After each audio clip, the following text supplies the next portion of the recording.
Hello BSc second year students, आज की class में आपका स्वागत है।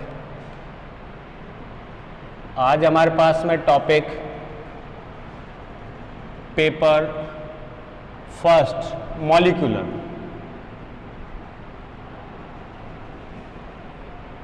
एंड बायोटेक,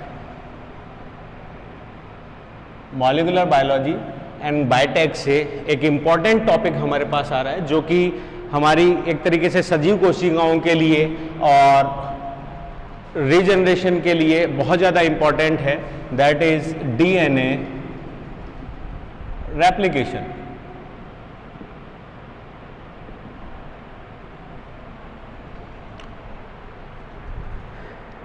पिछली क्लास में हमने डीएनए रेप्लिकेशन से संबंधित एंजाइम्स के बारे में पूरी नॉलेज ली। एक बार इसको वापस रिपीट कर देते हैं, ठीक है। तो रेप्लिकेशन एंजाइम में हमने यहां पे यूज में लिया डीएनए पॉलीमरेज और इसके 3 वेरिएंट्स थे, पॉलीमरेज फर्स्ट, पॉलीमरेज सेकंड, या यहां लिख देते हैं polymerase DNA polymerase second and DNA polymerase third. पिछली क्लास को याद कीजिए, डीएनए पॉलीमरेज जो एंजाइम था, पॉली का मतलब है जो मरेज, मतलब उसकी जो लग संख्या है उसको बढ़ाने का कार्य करता है, अर्थात डीएनए के एक रज्जु को जोड़कर द्विरज्जु बनाने की क्षमता रखता है। लेकिन यहां पे फर्स्ट के लिए हमने ये देखा था कि यह बढ़ाने की जगह ये केवल जो पॉलीमरेज रिएक्शन है वो 5 प्राइम टू 3 प्राइम कर पा रहा है, लेकिन ये दोनों डायरेक्शन में 5 prime to 3 prime and 3 prime to 5 prime जो है वो कौन सी रिएक्शन कर पा रहा है? न्यूक्लिएज, ठीक है। वहीं अगर अपन सेकंड में जाते हैं तो सेकंड जो है वो पॉलीमरेज एंजाइम, सेकंड जो है वो पॉलीमरेज रिएक्शन नहीं करता, केवल और केवल कौन सी करता है? न्यूक्लिएज। लेकिन अगर थर्ड की बात करें जो कि बहुत मैक्रो और जटिल है, लगभग 9 लाख डाल्टन का इसका मॉलिक्यूलर वेट था, ये केवल और केवल कौन सी रिएक्शन करता है? पॉलीमरेज रिएक्शन, ये न्यूक्लिएज रिएक्शन नहीं करता। तो हम कह सकते हैं कि डीएनए रेप्लिकेशन के लिए डीएनए पॉलीमरेज थर्ड जो है वो नेसेसरी है और यही एक तरीके से रेप्लिकेज एंजाइम कहलाता है। दूसरा मेन एंजाइम की हमको यहां पे जरूरत पड़ेगी हेलिकेज, जिसके लिए हम कह सकते हैं कि डीएनए के हेलिक्स अर्थात दोनों रज्जुओं के बीच के हाइड्रोजन बॉन्ड्स को तोड़ने का काम करता है और इसके लिए इसको एटीपी की रिक्वायरमेंट होती है। तो एक तरीके से एटीपी सक्रिय एंजाइम होता है। क्लियर हो गया ये? इसके अतिरिक्त हम यहां पे बात करेंगे टोपोआइसोमरेज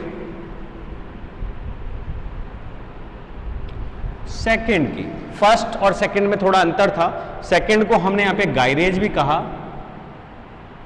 इसकी हमको बहुत जरूरत पड़ेगी डीएनए को एकोनलित करके लीनियर बनाने की, ठीक है। उसी के साथ यहां पे एक विशेष प्रकार की प्रोटीन्स आएंगी, single strand binding proteins, SSB protein, ठीक है। इनकी हमको जरूरत पड़ेगी रेप्लिकेशन हॉक को, जो फॉर्क है उसको कंटिन्यू बनाने की। इन सब के अलावा सबसे मेन पॉइंट जो आता है वो एक और प्रोटीन्स हैं जो कि सहायक हैं और इन एंजाइम्स को बाइंड करने और सक्रिय करने के काम करते हैं, जिन्हें हम बोलते हैं प्रोटीन डीएनए ए। इसमें डीएनए को स्मॉल लेटर में यूज में लिया जाता है, protein DNA B and protein DNA C. इनकी वर्किंग या फंक्शनल कहां पे यूज आ रहे हैं वो भी हम यूज में लेंगे।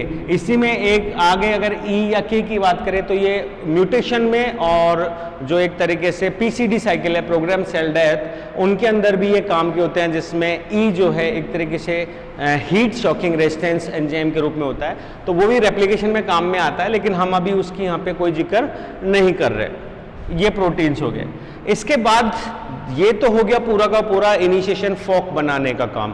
इसके बाद अगर अपन प्रीमिंग स्टेज के अंदर जाते हैं तो प्रीमिंग में हमको यहाँ पे जरूरत पड़ती है, मेन जो एंजाइम्स हैं वो है डीएनए डिपेंडेंट ये सारे एंजाइम्स वहां लिख देते हैं जिससे हमको रिएक्शन में दिक्कत नहीं आएगी।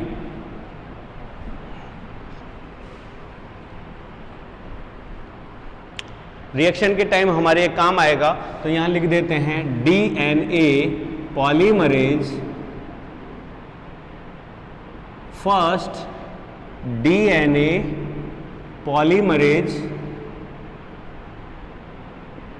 थर्ड। सेकंड की हमको जरूरत नहीं है, हम सेकंड को इसमें ऐड नहीं कर रहे।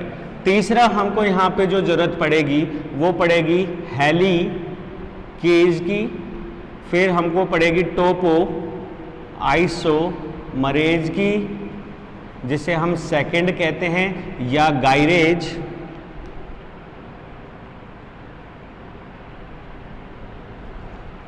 ठीक है। कुछ बंधनकारी प्रोटीन्स हैं जैसे कि SSB प्रोटीन, उसके अलावा है प्रोटीन DNA A, B और C, ये नेसेसरी हैं, इनकी आवश्यकता पड़ेगी, ठीक है। इसके अलावा हमको चाहिएगा पॉलीमरेज एंजाइम के लिए DNA डिपेंडेंट RNA पॉलीमरेज, कौन से एंजाइम की। फिर हमें चाहिएगा RNA प्राइमेज, PRIMASE,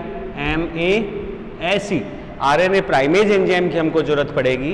फिर हमको चाहिए यहां पे न्यूक्लियोटाइड्स, जिसको हम कह सकते हैं deoxy adenosine triphosphate, DATPs। Energy की जरूरत पड़ेगी ATP, और एक एंजाइम और है जिसको हम लिखें, तो हम यहां नहीं दिख रहा है, यहां लिख देता हूं, दैट इज लाइगेज एंजाइम। ये सारे के सारे हमको शेड्यूल्ड तरीके से चाहिएंगे, तब हम रेप्लिकेशन को समझ सकते हैं। अब हम रेप्लिकेशन की प्रोसीजर को समझते हैं।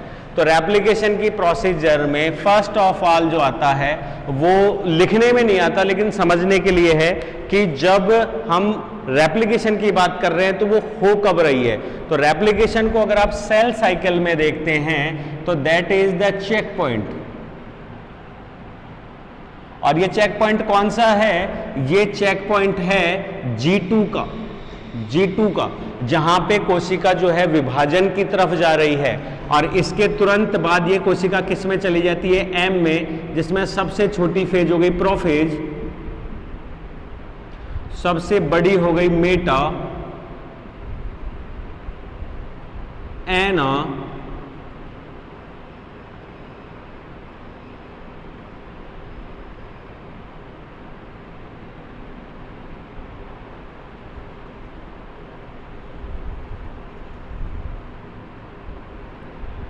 एनाफेज और देन टीलोफेज। और इन चारों अवस्थाओं को हम एम फेज कहते हैं। और इन चारों अवस्थाओं के बाद में कोशिका जो है अर्धसूत्रीय विभाजन में 4 संतति कोशिका और समसूत्रीय विभाजन में 2 संतति कोशिका में क्या हो जाती है? विभाजित हो जाती है। ठीक है। अब यहां से कोशिका सीधे किस में आती है? संतति की G1 अवस्था में, जिसे हम ग्रोथ फेज या इंटरफेज के नाम से जानते हैं। और यहां पे चेक पॉइंट सेकंड होता है जिसे बोलते हैं G1 चेक पॉइंट। ये आपके लिए बहुत काम की चीज है जिसको आप समझिए। ये कुछ विशिष्ट चेक पॉइंट्स होते हैं जहां पे कोशिका एक तरीके से सिंपल भाषा में कहें तो चेक की जाती है कि क्या वो पूर्ण रूप से सही है। तो इस अवस्था तक कोशिका की संतति कोशिकाएं जो हैं वो अपने आकार और आयतन में वृद्धि करती हैं और मैच्योरिटी की ओर जाती हैं। ठीक है। और जो ही वो चेक पॉइंट को क्रॉस करती है वो प्रवेश करेगी G1 में, और G1 एस साइकिल में जाएगी, तब उनकी ग्रोथ फेज स्टार्ट होगी। कौन सी ग्रोथ? अर्थात यहां तक की जो अवस्था थी उसमें तो कोशिका खा पी के केवल मोटी हो रही है, आकार आयतन में वृद्धि कर रही है, लेकिन इसके बाद जिस अवस्था में जाएगी वो उसको विभाजन की ओर प्रेरित करेगी। तो ये उस प्रकार के न्यूट्रिएंट्स को लेगी जो विभाजन में काम आते हैं, अर्थात यहां वो न्यूट्रिएंट्स बनेंगे जो इस एस अवस्था के लिए जरूरी है, that is S phase. S phase का मतलब हो गया सिंथेटिक फेज, और सिंथेटिक फेज में डीएनए का क्या होता है, रेप्लिकेशन होता है। तो अगर हमें डीएनए रेप्लिकेशन की बात करनी है तो हम बात करेंगे किसकी, एस फेज की। और एस फेज के लिए इन सारे के सारे जो कंटेंट्स की हम बात करें तो यहां पे दो चीज और हो रही है। डीएनए रेप्लिकेशन हम कर किस में रहे हैं, प्रोकैरियोट्स में। ये बहुत इंपॉर्टेंट है जिसको आप ध्यान रखें। हम यहाँ पे प्रोकैरियोट्स की बात कर रहे हैं और प्रोकैरियोट्स में सुस्पष्ट कोशिकांग नहीं है, अर्थात केंद्रक नहीं है। तो जो भी चीज, ये सारी की सारी क्रियाएं हैं और जितने भी कारक हैं, ये सारे फैक्टर्स किस में है, कोशिका के जीव द्रव के अंदर पाए जाते हैं। तो यहाँ पे जीवन उन सभी प्रोटीन्स एंड आरएनएज का संश्लेषण कर रही है जो एस फेज के लिए नेसेसरी हैं। तो यहाँ पे कहने का मतलब है कि हम उसको पॉइंट में तो नहीं डाल रहे, लेकिन ये पहला पॉइंट बनता है कि जब कोशिका जी अवस्था में आती है जीवन में, तो उसमें डीएनए रेप्लिकेशन से संबंधित प्रोसेस स्टार्ट हो जाती है, जैसे कि उससे संबंधित आरएनए, उससे संबंधित प्रोटीन्स का संश्लेषण होना। और उसी दौरान उसके जो न्यूक्लियोटाइड्स है, एडेनिन, थाइमिन, ग्वेनिन और सिस्टोसिन, इनका भी फास्फोरिलीकरण हो जाता है और वो क्या बना देते हैं, डीएटीपीज, जिसकी वजह से वो क्या हो जाते हैं, सक्रिय हो जाते हैं। ये हमारा था पहला पॉइंट। अब रेप्लिकेशन के लिए हम आते हैं, तो यहां पे सबसे पहले पॉइंट जो चलते हैं रेप्लिकेशन के इनिशिएशन में, तो इनिशिएशन को समझने के लिए हमें दो पॉइंट्स यहां पे यूज में लेने पड़ेंगे। इनिशिएशन को दो भागों में बांटा हुआ है। First is pre प्रीमिंग and second part जो इसका दे रखा है वो है प्रीमिंग।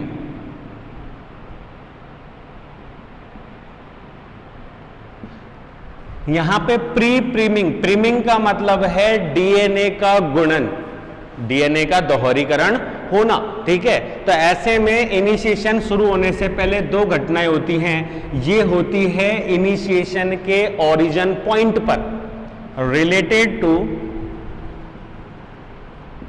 ओरिजिन पॉइंट, ठीक है। और ये होती है ऑन द इनिशिएशन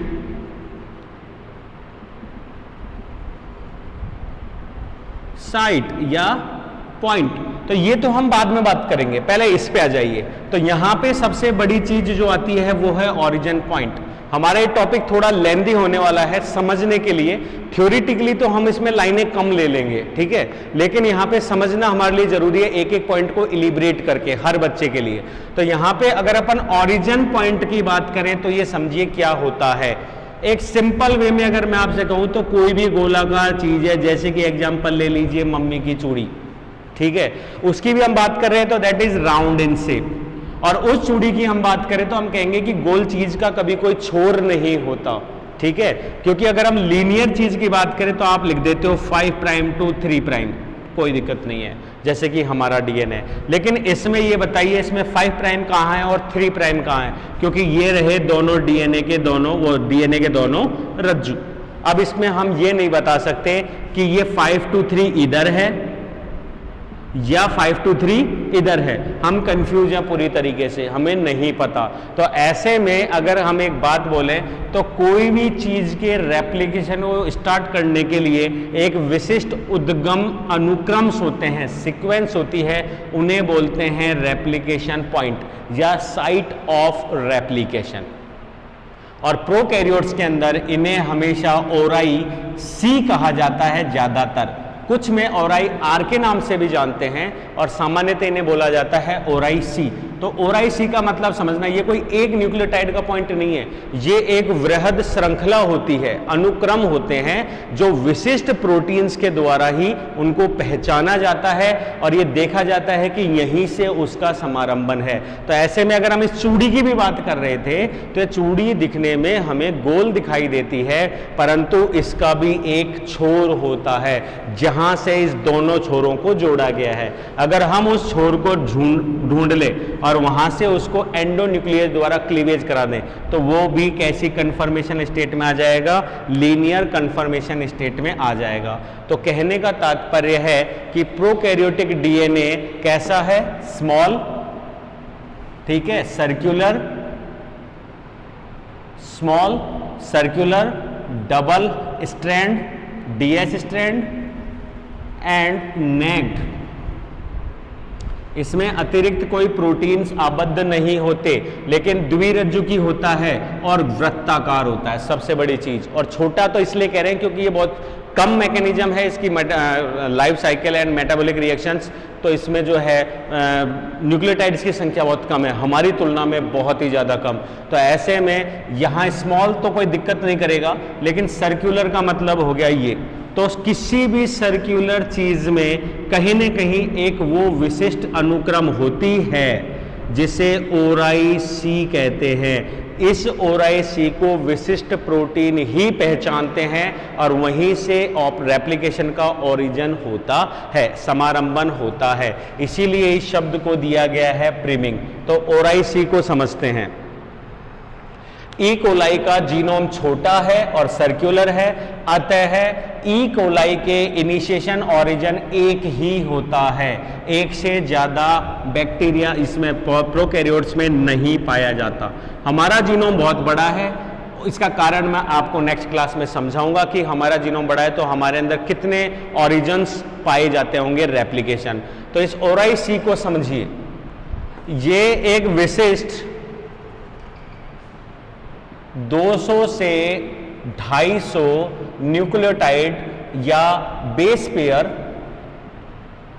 लंबी एक सीक्वेंस है।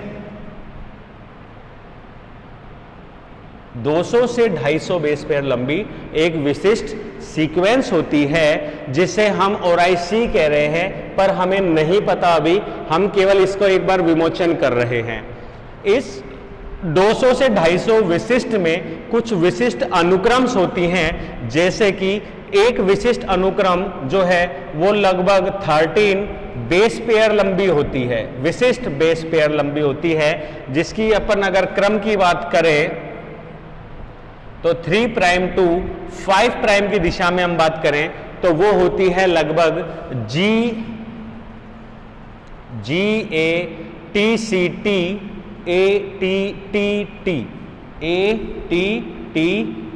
5 प्राइम।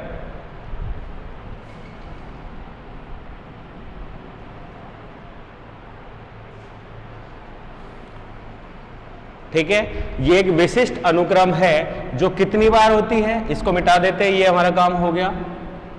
कितनी बार? लगभग इसके जो है वो 3 गुना जो है अनुक्रम उपस्थित होती है। मेरी बात समझिएगा, ये फिक्स नहीं है कि वो 200 और 250 ही होती है, हो सकता है वो 200 से कम हो सकता है वो 200 से 250 से ज्यादा हो। जैसे कि ये एक विशिष्ट अनुक्रम थी, हमने इस क्षेत्र को मान लिया 250 बेस पेयर लंबा। इस 250 बेस पेयर में एक फिक्स अंतराल के बाद ये 13 अनुक्रम ये रही, फिर 13 अनुक्रम ये रही और फिर 13 अनुक्रम ये रही। ठीक है, इस तरीके से वो क्षेत्र जिसमें ये अनुक्रम्स होते हैं उन्हें हम एक तरीके से ओरिजिन सीक्वेंस के नाम से जानते हैं। क्लियर है? सेम ऐसे ही कुछ बैक्टीरियाज में और भी प्रकार की सीक्वेंसेस को आइडेंटिफाई किया गया जिसमें क्रम करीब 9 बेस पेयर्स का होता है।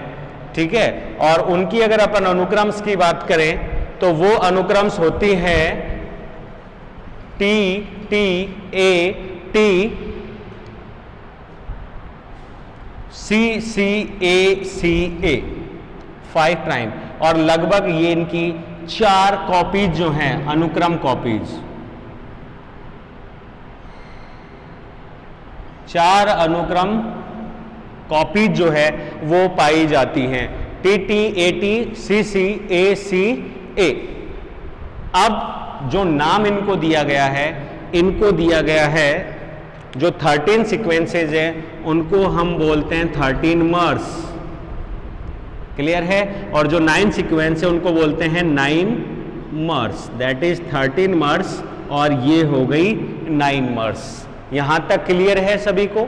दोबारा बता देता हूं, डीएनए जो सर्कुलर है उसमें हमें देखने पर कहीं पे भी कोई पॉइंट दिखाई नहीं देता जहां से रेप्लिकेशन स्टार्ट हो, परंतु विशिष्ट बंधनकारी जो प्रोटीन्स हैं जिन्हें हम रेप्लिकोन्स कहते हैं, वो इन विशेष सीक्वेंस को पहचानते हैं जो लगभग 200 से 250 की सीक्वेंस में फैला होता है। उसमें कुछ विशिष्ट अनुक्रम्स होती हैं जो लगभग या तो 13 के क्रम में होती हैं, जिन्हें हम 13 मर्स कहते हैं, जो लगभग तीन जगह पे होती हैं, ठीक है। और वहीं अगर एक अलग प्रकार की सीक्वेंस है जिसे हम 9 मर्स कहते हैं, और वो सीक्वेंस जो है वो करीब 4 बार कॉपीज के रूप में रिपीट होती हैं। यहां इनकी विशिष्ट महत्व है, ठीक है। अब हम आगे बढ़ते हैं।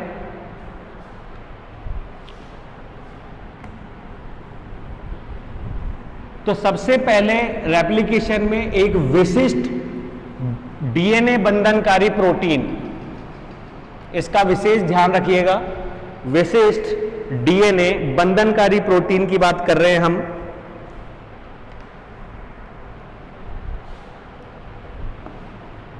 प्रोटीन, या इसकी यहां बता देता हूं, कहां गया, ये रहा, प्रोटीन ए एक विशिष्ट बंधनकारी प्रोटीन है। तो इनिशिएशन में पहला पॉइंट समझिएगा जो सबसे मेन है, ये हो गया डीएनए 3 प्राइम टू 5 प्राइम, और ये हो गया 5 प्राइम टू 3 प्राइम। ये एक सर्कुलर है, इसको सर्कुलर मानिएगा। इसके अंदर ये आ गई हमारी 13 मर्स, 1, 2 और 3, क्लियर है। ये हमारा जो था वो था ओरिजिन सीक्वेंस, क्लियर है। इस 200-250 की जगह में ये हमारी आ गई सीक्वेंसेज जिनको हमने नाम दिया 13 मर्स या 9 मर्स। ये जो सीक्वेंसेज हैं ये सर्वप्रथम पहचानी जाती हैं एक विशिष्ट बंधनकारी प्रोटीन डीएनए ए के द्वारा। कैसे, समझिए क्यों है ये ऐसा। एक सिंपल प्रोटीन डीएनए जो है वो यहां से रन कर रहा है, दैट इज डीएनए ए। ये इस लीनियर में या इस सर्कल में क्या कर रहा है, रन कर रहा है, और ये हैं 13 मर्स और ये रहा डीएनए ए, ठीक है। ये रन करेगा, रन करते हुए पहली सीक्वेंस पे आएगा। हो सकता है ये पहली बार उसको पहचान ले, क्लियर है, या हो सकता है नहीं पहचान पाए किसी कारण से, फिर ये आगे जाएगा, नहीं पहचान रहा, फिर ये आगे जाएगा। तो 3 बार इन सीक्वेंसेस का होने का कारण ये है कि अगर एक बार या 2 बार भी पहचान में नहीं आए तो तीसरी बार तो पहचान में आएगा ही आएगा। हो सकता है पहली बार में पहचान ले, हो सकता है दूसरी बार में रिकॉग्नाइज करे, हो सकता है तीसरी बार में करे। ऐसा नहीं है कि बिल्कुल क्रॉस हो जाएगा। तो ये सीक्वेंसेज इसलिए बार बार पढ़ी जाती हैं ताकि ये उसमें आ जाए। ये बिल्कुल वैसे ही है जैसे सुबह सुबह आलसी आदमी जो है अलार्म बढ़ता है, उसको पता है मैं एक अलार्म में नहीं उठूंगा, तो वो हर 5-5 के सीक्वेंस में 3-3 मिनट के सीक्वेंस में स्नूज ऑन कर देता है, जिसकी वजह से अलार्म बंद करने के बाद बार बार रिपीट होता रहता है और फाइनली एक बार उसको पता लग जाता है कि सुबह हो गई, मैं सपना नहीं देख रहा, मेरे को उठना है, ठीक है। सेम उसी प्रकार से ये उसके रिपीटेड अलार्म्स हैं।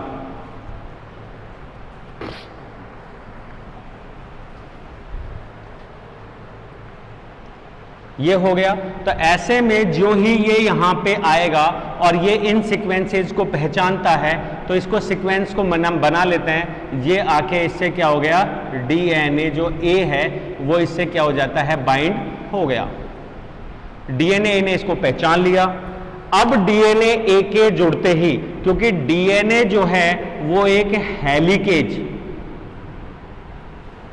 आ गया हमारा सेकेंड एंजाइम हेलिकेज।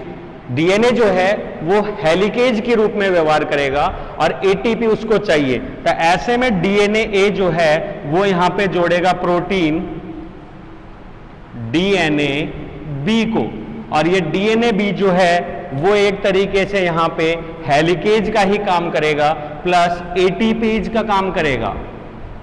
ये एटीपी जो है वो क्या करेगा, ऊर्जा का, एटीपी का जल अपघटन, जिसकी वजह से उसको ऊर्जा मिलेगी और वो ऊर्जा मिलेगी हेलिकेज को, और इसकी वजह से हेलिकेज जो है वो ये जो 13 मर्स या 9 मर्स हैं इनकी सीक्वेंसेस को क्या कर देगा, डिस्टर्ब कर देगा। एक्चुअली में डिस्टर्ब कैसे कर देगा, एक रफ डायग्राम से समझिए। ये डीएनए है, मतलब 13 मर्स है, ये 13 मर्स हैं। आप प्रैक्टिकली इसको ऐसे समझिए कि घर पे कोई रस्सी है और उस रस्सी में हमको कुछ डालना है, और वो रस्सी कैसी होती है, द्विरज्जु की। तो ऐसे में आप क्या करते हैं, कोई नुकीली चीज लेंगे, उस नुकीली चीज को रस्सी में कैसे भी फंसा के घुसाने की कोशिश करेंगे, और जब रस्सी में वो नुकीली चीज घुस जाएगी, फिर उसमें अंगुली या कोई दूसरी चीज डालकर उसके दोनों रज्जुओं को क्या करोगे, आप इलिब्रेट करोगे, फैलाओगे, तब उसमें किसी चीज को समाकलित कर सकते हो, या उसी रस्सी की दूसरी नोब को डाल सकते हो गांठ लगाने के लिए। सेम वही चीज है, हमको इन डीएनए के रज्जुओं को तोड़ना है, और ये हाइड्रोजन बॉन्ड की वजह से बहुत तेजी से क्या है, कॉम्पैक्टली जुड़े हुए हैं, प्लस कुंडलित हैं। यहां देखिए, ये इसको बोलते हैं पैरेलल, प्लैक्टोनिमिक। ऐसे में अगर कोई दो रज्जु इस लीनियर फॉर्म में हो तो उन्हें तोड़ना आसान हो जाता है, कोई दिक्कत नहीं है। लेकिन जैसे कि घर की रस्सी, वो घर की रस्सी जो है वो दोनों रज्जु एक दूसरे के ऊपर पूरी तरीके से कैसे हैं, ट्विस्टेड, कुंडलित, और उनके कुंडलन होने के कारण हम उनसे आसानी से अलग नहीं कर सकते। वही चीज है डीएनए में। तो ऐसे में यहां क्या शुरुआत हो रही है, डीएनए जो ए है वो इसके लगभग 1 2 3 4 3 से 4 जो रिपीट्स हैं उनके अंदर क्या कर देता है, बबल फॉर्मेशन कर देता है।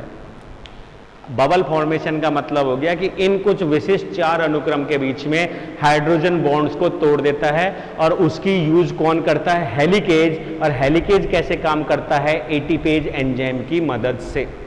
बबल बन गया, बबल बनने से डीएनए उस जगह से ल्यूज हो गया, उसके ल्यूज होने की वजह से अब हेलिकेज उसमें क्या हो जाएगा, घुस जाएगा, क्या हो जाएगा उसमें, समाकलित। और समाकलित होने के बाद वो बाकी के जो हाइड्रोजन बॉन्ड्स हैं दोनों दिशा में, उनको क्या करने लग जाएगा, तोड़ने लग जाएगा। एक बार घुस गया, अब तोड़ने लगेगा। तो इस काम को आगे बढ़ाने के लिए एंजाइम आता है प्रोटीन डीएनए सी, जो कि इसमें इनकी मदद करता है, वो भी हेलिकेज के समान है, और वो रेप्लिकेशन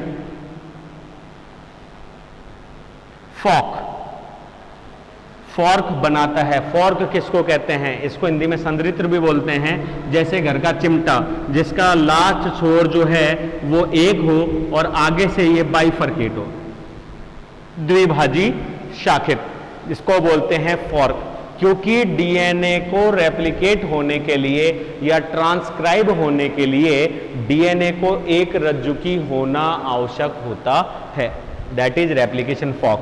तो ये चीज है इसकी ओरिजिन के ऊपर, क्लियर है। अब रेप्लिकेशन फॉर्क में और क्या होगा उसको समझते हैं, तो हम इसको थोड़ा सा खोल देते हैं।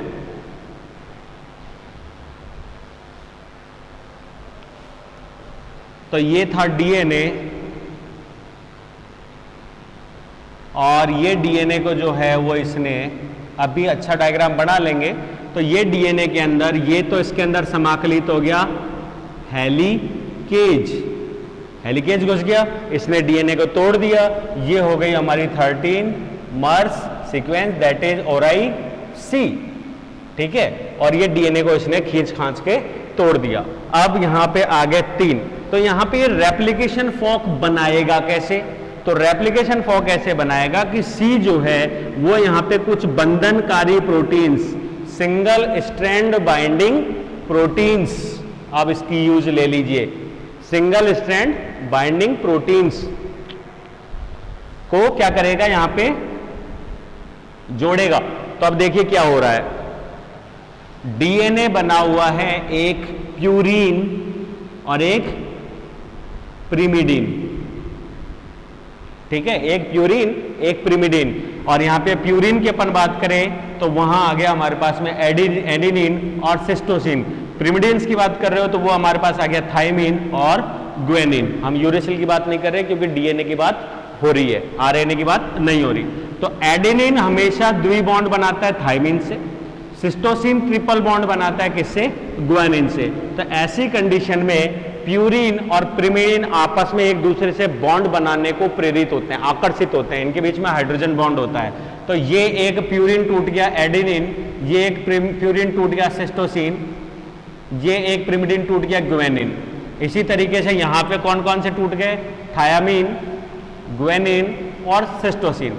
तो ये जो ही हेलिकेज यहां से हटेगा, जो रस्सी आपने अभी खोली थी नुकीली चीज डाल के, उसमें से उस नुकीली चीज को निकाल दो, रस्सी वापस कैसी हो जाएगी, द्विलड़ हो जाएगी, कोई दिक्कत नहीं है, उसको कोई रोकने वाला नहीं, क्योंकि उसमें कुंडलन होने की प्रवृत्ति होती है। हम चाहते हैं कि वो रस्सी जो है वो द्विरज्जु हो ही नहीं, वो वैसी की वैसी खुली रहे। तो उसके लिए हमको क्या करना पड़ेगा, उसके दोनों किनारों पे खपच्चियां ठोकनी पड़ेगी। आप कुछ ऐसी चीज डाल दीजिए जिससे रस्सी का कुंडलन प्रेरित ना हो। और ये प्रेरित कैसे होगा, क्योंकि एडेनिन किससे जुड़ता है, 1 नंबर और 6 नंबर से, जो इसके अंदर एमीन ग्रुप जुड़ा हुआ है। थायामीन कैसे जुड़ेगा, क्योंकि थायामीन के 1 नंबर पे जो है वो 6 नंबर पे जो है वो कीटो ग्रुप जुड़ा हुआ है, ठीक है। तो ऐसी कंडीशन में अगर हम इस मुक्त OH को रोक दें तो इन दोनों की हाइड्रोजन बॉन्ड बनाने की जो प्रबलता है वो क्या हो जाएगी, रुक जाएगी। तो ऐसे में विशिष्ट बंधनकारी प्रोटीन्स होते हैं SSB प्रोटीन्स। ये SSB प्रोटीन जो है वो क्या होते हैं, यहाँ पे जाकर इन नाइट्रोजनी क्षारों से जुड़ जाते हैं, जिसकी वजह से इनमें पुनः जुड़ने की क्षमता रुक जाती है। और ये DNA जो है वे द्विरज्जु से कैसा हो जाता है, एक रज्जु, और इसकी संरचना कैसी हो जाती है, फॉक के समान, जैसे मैंने यहाँ बनाई थी। इसको बोलते हैं रेप्लिकेशन फॉर्क, ताकि ये इसको इतनी दे दे ताकि पॉलीमरेज जुड़ सके। सिंपल बात है, मुंह में दांत का जब इलाज कराते हैं तो वो एक फोक जैसा प्लास्टिक या लोहे का मुंह में जबाड़े में डाल देता है। आप कितनी कोशिश कर लो, मुंह अब आपका खुला ही रहेगा ताकि वो घुस के आपके मुंह में, और जो डेंटिस्ट है वो आपके दांतों को ढंग से इलाज कर सके। तो ये बिल्कुल वैसे ही है ताकि पॉलीमरेज जुड़ सके। That is origin. तो ऑरिजन में ये सारी चीजें काम में आती हैं। अब इसके बाद एंजाइम हमारा एक और इंपॉर्टेंट बच रहा है, वो है गायरेज। रेप्लिकेशन फॉर्क तैयार हो गया, लेकिन अभी भी अगर आपने देखा हो तो जो रस्सी आपने खोली थी उसमें क्या हो रहा है, उसमें सबसे बड़ी समस्या ये हो रही है कि यहां पे उंगली डालने से आपने रस्सी तो खोल दी, खींच दी इसको पूरी ताकत लगा के, और इसकी वजह से क्या हुआ, इसके जो दोनों किनारे थे उसके ऊपर बहुत ज्यादा तनाव पहुंच गया और दोनों किनारों के ऊपर बहुत ज्यादा कुंडलन पहुंच गया। ऐसा ही होता है, रस्सी के अगर दोनों किनारे स्वतंत्र नहीं है और आप रस्सी खींचते हो तो सारा कुंडलन एक तरफ चले जाएगा, क्लियर है, और यहाँ पे बहुत ज्यादा तनाव लगेगा। ऐसे में अगर आपने रस्सी के किनारे की गांठ को खोल दिया, रस्सी के किनारे की गांठ को खोल दिया, तो ये एक्स्ट्रा जो कुंडलन है वो निकल जाएगा और रस्सी क्या हो जाएगी, एक रज्जु की, अब वो दोबारा वापस जुड़ नहीं सकती। तो ऐसे में इस एक्स्ट्रा कुंडलन को रोकने के लिए और डीएनए डैमेज को रोकने के लिए एंजाइम आता है टोपोआइसोमरेज। और ये टोपोआइसोमरेज जो है, ये टोपोआइसोमरेज एंजाइम जो है वो क्या करता है, वो इस अतिरिक्त कुंडलन को निकालता है और इसकी टोपोमराइजेशन को हटाता है। जैसे कि ये डीएनए की कुंडलित फॉर्म है और ये हो गई उसकी लीनियर फॉर्म। ये दोनों डीएनए एक ही है, केवल इनकी मॉर्फोलॉजी बाह्य आकारिकी में परिवर्तन आया है, जिसकी वजह से ये क्या हो रहा है, एक दूसरे से अलग दिख रहे हैं। तो ये लीनियर है, ये कुंडलित है, हेलिक्स। तो ये टोपोआइसोमरेज हेलिक्स से क्या कन्वर्ट कर देता है, लीनियर, ताकि रेप्लिकेशन फॉर्क आसानी से बन जाए। क्लियर है। तो यहां अभी तक हमने ओरिजिन को स्टडी किया है कि ओरिजिन से प्रारंभ कैसे होता है और रेप्लिकेशन फॉर्क बनता कैसे है। अब इसको डायग्राम से ढंग से समझा देते हैं। ये क्लियर है सारे मेन एंजाइम्स जो है वो काम में आ गए। अब केवल तीन एंजाइम्स की जरूरत पड़ेगी। एक पड़ेगी आरएनए प्राइमेज, एक डीएनए पॉलीमरेज थर्ड, फिर पड़ेगा लाइगेज और उसके बाद जरूरत पड़ेगी प्रूफ रीडिंग के लिए डीएनए पॉलीमरेज फर्स्ट की।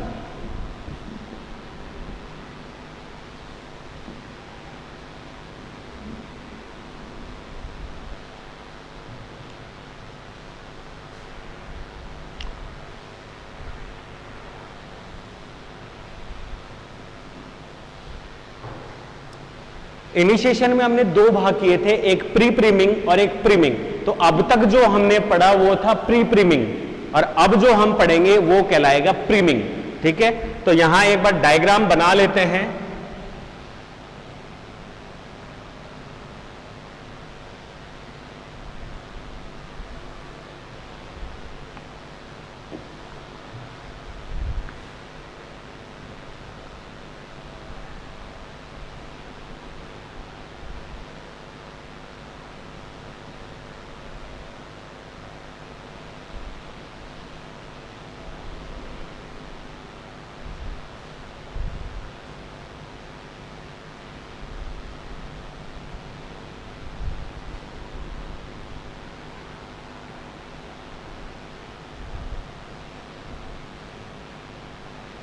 इसको कलर चेंज कर देते हैं ताकि आपको ढंग से विजिबल हो जाए।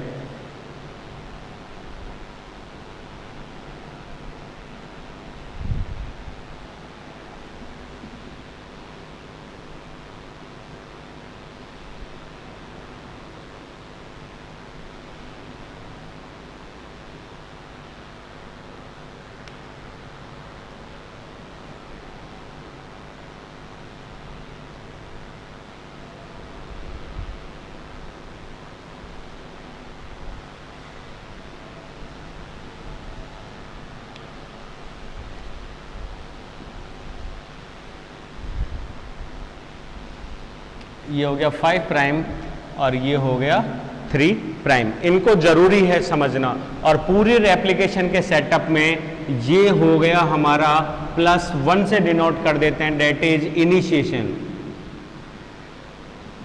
इनिशिएशन पॉइंट, जिसको हम बोल रहे थे ओराई सी, और वही सामने आ गया, ये रहा एक चीज। दूसरी ध्यान रखना, ये रज्जू जा रहा है 3 प्राइम से 5 की ओर, तो ऐसे में यहां से शुरू होता है इसका 3 प्राइम और यहां से आके यहां खत्म हो जाता है इसका 5 प्राइम। सेम ही चीज है। उसी तरीके से यहां से शुरू होता है इसका 3 प्राइम और यहां आप पे खत्म हो जाता है 3 से 5 प्राइम। क्लियर है, ये चीज जारी है। ये दोनों के दोनों ओराई सी हैं। अब हमने इधर क्या किया था, हमने इधर किया था ये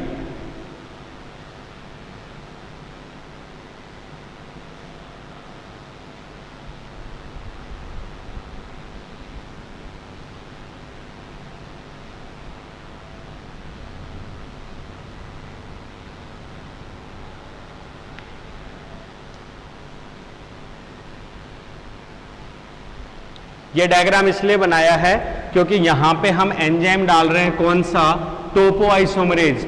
ये इसकी कुंडलित फॉर्म है तो ये इसको अकुंडलित दिखाएगा। देखिए अगर आप न्यू दिखाते हैं तो ये उसको आप और ज्यादा कुंडलित कर रहे हैं, इसलिए आप इसको एंटी क्लॉकवाइज दिखाएंगे, तभी ये डीएनए को अकुंडलित दिखा पाएगा। ठीक है, दैट इज टोपोआइसोमरेज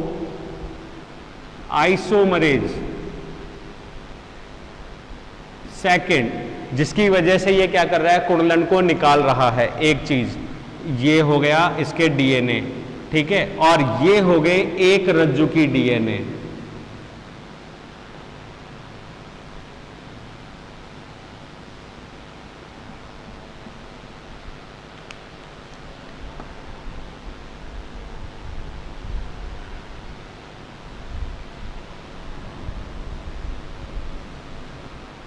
ये हो गया इसका एक रज्जु की डीएनए। एक मार्कर और ऐड करते हैं।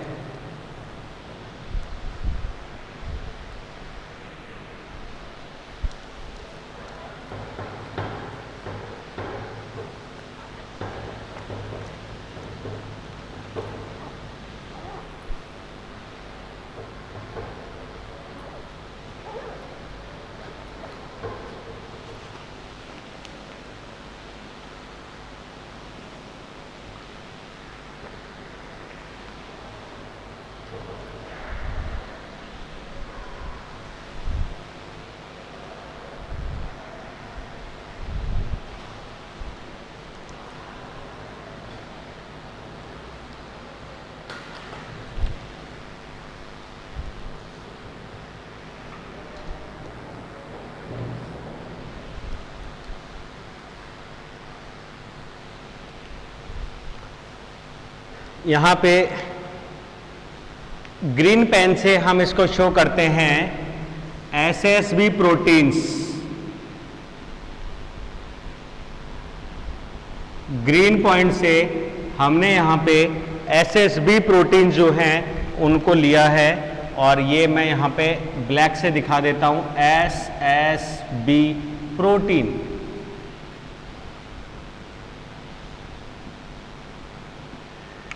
ठीक है, और रेड पेन से हम यहां पे रेड को पॉलीमरेज के लिए यूज में ले लेते हैं, और ब्लू पेन से यहां पे मैं दिखा देता हूं एंजाइम जो कि हाइड्रोजन बॉन्ड्स को तोड़ रहा है। हम यहां पे यूज में ले सकते हैं हेलिकेज। ठीक है, तो यहां पे दैट इज रेप्लिकेशन फॉक। और इसमें एक चीज और आप देख सकते हैं, इससे बोलते हैं बाई डायरेक्शनल, क्योंकि यहां पे रेप्लिकेशन दोनों रज्जुओं में एक साथ होता है, प्लस एक दिशा में एक साथ बढ़ता है, चाहे ये और ओरिजिन के ये दोनों तरफ। ठीक है, तो टोपोआइसोमरेज बाइंडिंग प्रोटीन्स, यहां पे इसके साथ में एंजाइम्स जोड़ दीजिए, DNA A, DNA B and DNA C. C and B काम कर रहे हैं, ए प्रारंभ में काम करता है। ये सारे के सारे यहां पे प्रोटीन्स हो गए। ये यहां पे रेड पेन से शो है हेलिकेज एंजाइम। ठीक है, टोपोआइसोमरेज एंजाइम पहले हो गया, and these are SSB proteins. और सेम मैकेनिज्म जो है वो दोनों तरफ है। ये एसएसबी प्रोटीन्स इधर भी ऐड होंगी जो इसको पुनः जोड़ने से रोकेंगी, प्लस सेम उसी तरीके से यहां पे होगा हेलिकेज एंजाइम, HELICASE हेलिकेज, जो कि इसको ब्रेक डाउन करेगा। और सेम उसी प्रकार से इसके कुंडलन को खोलने के लिए हो गया topoisomerase, that is topoisomerase. और topoisomerase second, that is replication fork. Clear है, यहां तक कंप्लीट हो गए हमारी प्री प्रीमिंग स्टेज। अब हम स्टार्ट करेंगे प्रीमिंग स्टेज, और प्रीमिंग स्टेज को स्टार्ट करने के लिए अब हम चलते हैं ओरिजिन साइट पे। ओरिजिन साइट पे अब जब सब कुछ तैयार है, एटीपी तैयार है, न्यूक्लियोटाइड तैयार है, पॉलीमरेज एंजाइम तैयार है, परंतु जो डीएनए पॉलीमरेज थर्ड जिसको हम रेप्लिकेज एंजाइम कह रहे हैं, वह किसी श्रृंखला के इनिशिएशन में सक्षम नहीं होता। क्लियर है, वह केवल पहले से उपस्थित किसी श्रृंखला, पहले से उपस्थित किसी डीएनए के 3' सिरे पे मुक्त OH ग्रुप अगर उसको मिल जाता है तो उसके आधार पर वो क्या कर सकता है, नए न्यूक्लियोटाइड्स को जोड़कर चेन को इलोंगेट करने की क्षमता रखता है, और इसके लिए ये जल के अपघटन द्वारा एनर्जी को यूज में लेता है, दैट इज पॉलीमरेज। तो ऐसे में हमको एक एंजाइम की जरूरत पड़ेगी, वो है कौन सा, डीएनए डिपेंडेंट आरएनए पॉलीमरेज। और ये डीएनए डिपेंडेंट आरएनए पॉलीमरेज जो है वो हमने जोड़ दिया इनिशिएशन साइट पे, that is RNA polymerase, that is RNA polymerase enzyme. और सेम आरएनए पॉलीमरेज एंजाइम 3' पे जुड़ेगा इधर भी।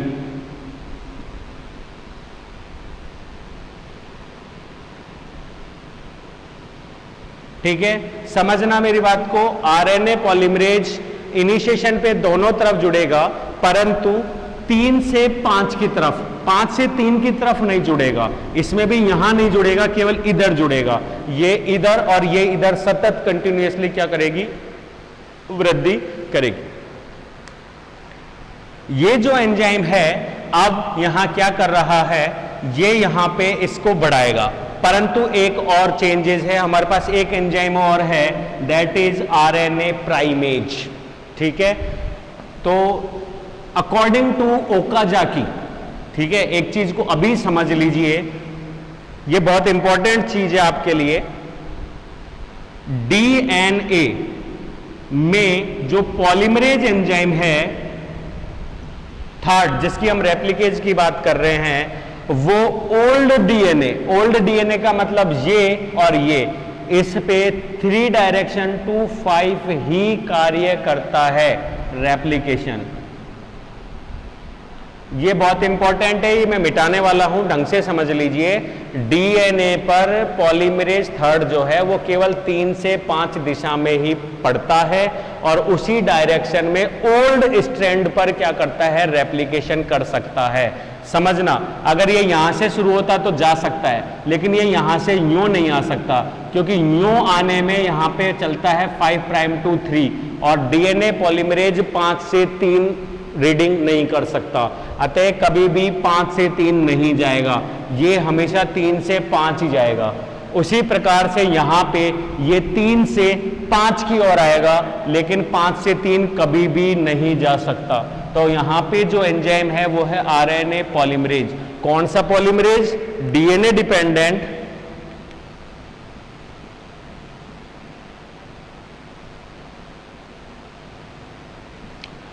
डिपेंडेंट आरएनए पॉलीमरेज एंजाइम आएगा। ठीक है, ये हो गया। अब इसके बाद हम कहें तो दूसरी चीज जो है, तो पॉलीमरेज की वजह से जो श्रृंखला बनेगी न्यू, ये बहुत काम की चीज है। जो संतति डीएनए बनेगा, वो संतति डीएनए जो है वो हमेशा 5 प्राइम टू 3 प्राइम बनता है। ये बहुत इंपॉर्टेंट चीज है, ध्यान रखना। अब जो संतति प्राइमर बनेगा वो कैसा बनेगा? 5 से 3, लेकिन डीएनए में पड़ता है 3 से 5, तो यहां पे भी बनेगा 5 से 3, यहां पे भी बनेगा 5 से 3। क्लियर है ये चीज? हाँ, एक चीज और, तो डीएनए में अकॉर्डिंग टू ओकाजाकी, डीएनए में वह रज्जु जिस पर डीएनए कंटिन्यूअसली क्या बनाता है, संतति डीएनए या स्ट्रैंड को बनाता है, उसे बोलते हैं लीडिंग, LEADING, लीडिंग स्ट्रैंड। और डीएनए का वह रज्जु जो उसके सामने है और उस पर सतत रेप्लिकेशन नहीं होता, उसको बोलते हैं lagging, LAGGING, lagging strand. Leading strand and lagging strand. Clear है ये चीज? तो लीडिंग स्ट्रैंड किधर है? 3 डायरेक्शन से 5 प्राइम की ओर, जबकि लैगिंग है 5 से 3 की ओर। हिंदी में और लिख देता हूं, असतत, और इसको आप बोल सकते हो सतत। गिचपिच हो रहा है लेकिन मार्कर्स अलग अलग हैं, तो क्लियरली आपको समझ में आ जाएगा। बड़ा लिखना पड़ रहा है, छोटा लिख नहीं सकते। ठीक है, अब यहां पे हम बात कर रहे थे प्रीमिंग की, तो यहां पे जुड़ चुका है आरएनए पॉलीमरेज और यहां पे जुड़ चुका है आरएनए प्राइमेज, वो सॉरी पॉलीमरेज। तो यहां एक एंजाइम और है, वो है आरएनए प्राइमेज। ये कब जुड़ेगा? तो समझना इस बात को कि लीडिंग स्ट्रैंड के ऊपर जो बनता है वो डीएनए डिपेंडेंट आरएनए पॉलीमरेज ही जुड़ता है, परंतु लैगिंग स्ट्रैंड जो है उस पे इनिशिएशन के लिए जो जुड़ता है आरएनए प्राइमर्स के लिए, वो सदैव कौन सा जुड़ेगा? ब्लू पेन से दिखा देता हूं, वो हमेशा जुड़ेगा, ये जुड़ गया, ये जुड़ गया, ये छोटे छोटे खंड बनाएगा, दैट इज, इसको हम बोलते हैं, यहां लिख देता हूं, ये हो गया RNA primase, PRIMASE, RNA primase. यहां इस एंजाइम की बहुत जरूरत पड़ती है। दोबारा समझिए, न्यू टाइप के लिए है, लीडिंग स्ट्रैंड के ऊपर चाहिए डीएनए पॉलीमरेज और लैगिंग स्ट्रैंड पे चाहिए आरएनए प्राइमेज एंजाइम, और ये दोनों चीजें मिलके यहां क्या बनाते हैं? RNA primer, PRIMER। इसे हिंदी में भी हम आरएनए प्राइमर ही कहेंगे। तो आरएनए प्राइमर मैंने कल भी समझा दिया पिछले टॉपिक में कि आरएनए प्राइमर वह आरएनए खंड हैं जो लगभग 10 से 60 न्यूक्लियोटाइड लंबे होते हैं। ये वो आरएनए खंड हैं जो पॉलीमरेज के जुड़ने से उसे 3' सिरप प्रोवाइड कराते हैं, जिसकी वजह से डीएनए चेन को क्या करता है, बढ़ाता है, रेप्लिकेशन को आगे बढ़ाता है। क्लियर है? तो ऐसे में पॉलीमरेज एंजाइम यहां क्या कोड कर देगा, एक आरएनए प्राइमर। तो अब देखिए क्या हुआ, नेक्स्ट स्टेप में ये आपका बन गया प्राइमर। क्लियर है? और प्राइमर के बनते ही ये हो गया आरएनए प्राइमर। और ऐसे में ये आपका जो पॉलीमरेज एंजाइम था वो पहुंच गया यहां। उसी प्रकार यहां की गणित है, ये पहुंच गया यहां और इसने अपने पीछे लगभग 50 से 60 न्यूक्लियोटाइड लंबी एक सीक्वेंस आरएनए सीक्वेंस बना दी, जिसको हम बोल रहे हैं आरएनए प्राइमर। क्लियर है? उसी प्रकार सेम उसी प्रकार जो प्राइमेज जुड़े थे आरएनए प्राइमेज, उन्होंने भी छोटी छोटी सीक्वेंसेस बना दी हैं जिन्हें हम आरएनए प्राइमर के नाम से जानते हैं। बन गया छोटे छोटे। अब हम आगे बढ़ते हैं। इन विशिष्ट सीक्वेंसेस के बाद अब यहां पे मेन आता है एंजाइम डीएनए पॉलीमरेज थर्ड। जब प्राइमर सीक्वेंसेस बन गई तो अब एक चीज और ध्यान रखिएगा, जब पॉलीमरेज थर्ड आएगा तो इस डायग्राम में दिख नहीं पाएगा, तो हम चेंज कर देते हैं। डीएनए पॉलीमरेज फर्स्ट क्या करता है, इन डीएनए आरएनए पॉलीमरेज और आरएनए प्राइमेज एंजाइम्स को वहां से विदलित कर देता है। क्यों? क्योंकि उन्होंने आरएनए प्राइमर सीक्वेंस बना दी। तो अब हमको यहां पे आरएनए पॉलीमरेज जो है वो दिखाई नहीं देगा, उसको विदलित कर दिया गया, उसका काम हो गया। और यहां पे हमको क्या मिल चुकी है, आरएनए प्राइमर सीक्वेंसेस मिल चुकी है। तो अब यहां से पॉलीमरेज एंजाइम क्या हो जाएगा, हट जाएगा। ठीक है, ये केवल आप याद रखना, अब डायग्राम में दिखाई नहीं देगा, ये अब तक ही दिखाई दिया था। तो यहां पे अब मेनली कौन सा एंजाइम आ जाएगा जिसको हम यहां शो करें बड़ा बड़ा, तो हम यहां शो कर सकते हैं, ये आ गया बड़ा बड़ा, that is DNA polymerase third.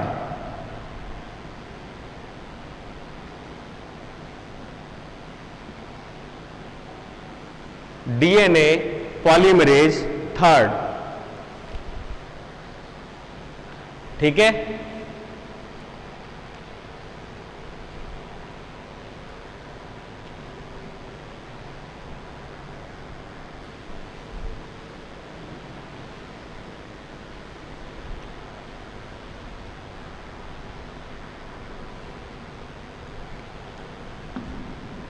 यहां पे भी कौन सा आ गया, डीएनए पॉलीमरेज थर्ड। क्लियर है यहां तक का टॉपिक? अब डीएनए पॉलीमरेज थर्ड को अब क्या चाहिए, यहां पे केवल चाहिए नाइट्रोजनी बेस,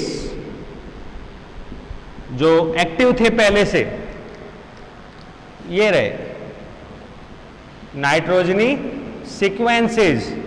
और एक छोटी सी बात, ये जितने भी आरएनए प्राइमर्स हैं उनके ऊपर भी क्या हो जाएगा, पॉलीमरेज एंजाइम जो है डीएनए पॉलीमरेज जुड़ेगा और इन सारे खंडों को टुकड़ों में बनाएगा। ठीक है, ये हो गया। इस तरीके से अब पॉलीमरेज आगे बढ़ता जाएगा और श्रृंखला का विवर्धन होता जाएगा। अब इसको मिटा के दिखाता हूं। एक समय ऐसा आएगा जब यहां पे ये डीएनए जो है वो कंटिन्यूअसली क्या हो गया, बन गया और यहां तक पहुंच गया। और ये है हमारी सीक्वेंस, आगे खुलती जाएगी रेप्लिकेशन फोक, और ये पहुंच गया डीएनए पॉलीमरेज थर्ड। और ये हो गया डीएनए। तो यहां आपको क्लियरली दिखाई दे रहा होगा, ये हो गया डीएनए पॉलीमरेज थर्ड और ये इसकी सीक्वेंस जो है वो यहां तक पहुंच चुकी है। तो आप देख सकते हैं